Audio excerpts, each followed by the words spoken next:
Ribuan kayu gelondongan masih tergeletak di depan pesantren Darul Mukhlisin di Desa Menanggini, Aceh Tamiang. Bangunan pesantren ini menjadi benteng bagi warga desa Tanjung Karang saat bencana banjir bandang menerjang.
Sejumlah nelayan tak bisa melaut akibat terhalang kayu gelondongan yang terbawa banjir bandang di Padang, Sumatera Barat.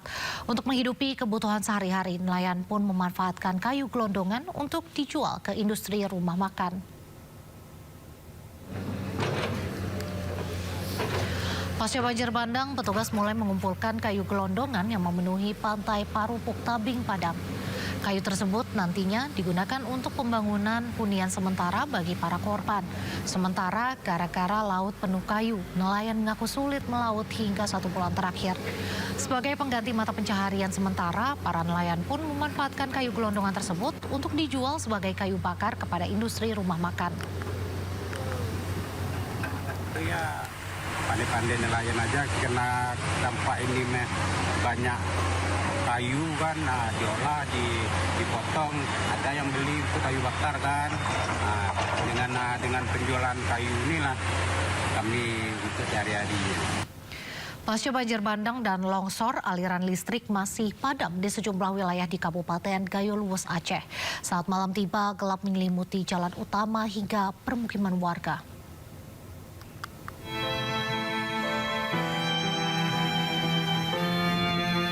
Saat matahari terbenam, gelap total menyelimuti kawasan Gayo Luwes, Aceh. Jalan utama yang biasanya terang terlihat lenggang dan gelap. Kondisi ini memaksa warga bertahan dengan penerangan seadanya. Sebagian memanfaatkan baterai sepeda motor sebagai sumber listrik. Sebagian lainnya menyalakan lampu minyak. Banjir bandang dan longsor telah merusak jaringan listrik di 7 kecamatan. Sementara 4 kecamatan lainnya hanya bisa menikmati aliran listrik secara bergilir dengan durasi terbatas setiap hari. Padamnya listrik ini berdampak pada aktivitas rumah tangga, pelayanan publik, fasilitas kesehatan, hingga jaringan komunikasi. Warga berharap aliran listrik segera pulih sepenuhnya agar kehidupan pasca bencana bisa kembali normal. Di Kabupaten Gayo Luwes, Aceh, Dosaino Ariga Ainus melaporkan.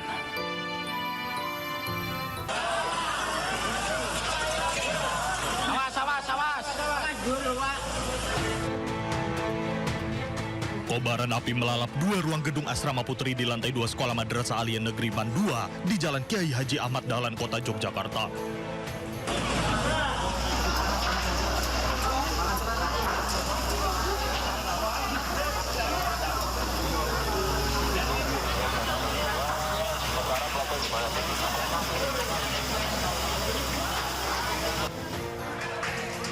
Siswa penghuni asrama panik berupaya menyelamatkan diri. Penyebab kebakaran diduga korsleting listrik. 4 mobil pemadam yang dikerahkan ke lokasi akhirnya bisa memadamkan api.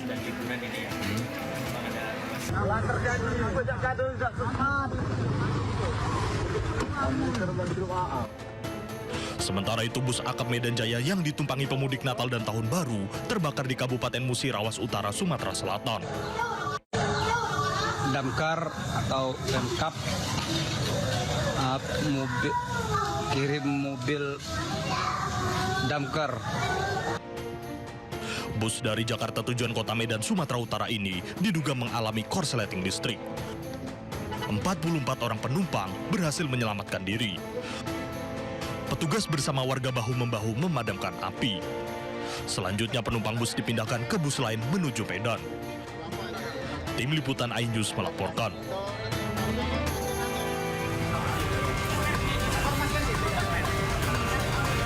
Kecelakaan beruntun melibatkan 6 kendaraan terjadi di jalur Pantura, tepatnya di sebelah timur traffic light Blandong Comal, Kabupaten Pemalang, Jawa Tengah, Minggu siang. 2 mobil penumpang mengalami kerusakan cukup parah, terutama di bagian depan. Sementara 3 korban luka dirawat di Rumah Sakit Siaga Medika Pemalang. Kecelakaan ini menyebabkan arus lalu lintas di jalur Pantura Pemalang mengalami kemacetan panjang. Polisi memberlakukan sistem kontraflow untuk mengurai kepadatan. Indonesia bagian Barat telah terjadi kecelakaan beruntun yang melibatkan 6 kendaraan bermotor, diantaranya 4 truk dan 2 mobil penumpang. Kecelakaan terjadi di ruas Jalan Pantura di traffic light Comal Blandong, dan untuk korban 3 orang sementara masih dirawat di Rumah Sakit Siaga Medika Pemalang. Hingga saat ini polisi masih menyelidiki penyebab kecelakaan. Dari Pemalang, Jawa Tengah, Suryono Soekarno, iNews melaporkan. Pemirsa, akibat terjangan angin puting beliung, kawasan wisata kuliner Porak-Poranda di pantai selatan Bangkalan, Jawa Timur. Sejumlah bangunan semi permanen termasuk sejumlah kafe dan cottage wisata roboh berserakan di tepi pantai.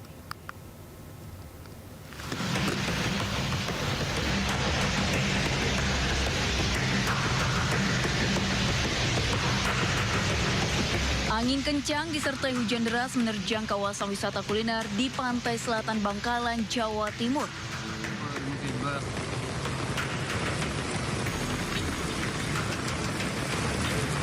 Para pekerja dan pemilik wisata pun hanya pasrah melihat kafe dan tempat penginapan mereka porak-poranda diamuk angin kencang. Akibat peristiwa ini, sejumlah bangunan semi permanen termasuk yang berada di dermaga Rindu roboh. Material bangunan kayu berserakan di tepi pantai. Pasca kejadian, warga berjibaku mengumpulkan material bangunan yang bisa diselamatkan.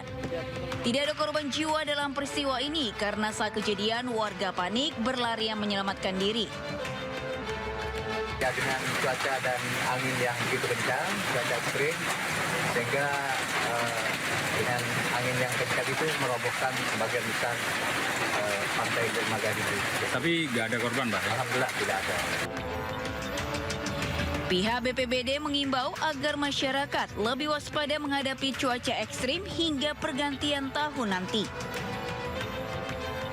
Dari Bangkalan, Jawa Timur, Taufik Syahrawi, iNews melaporkan.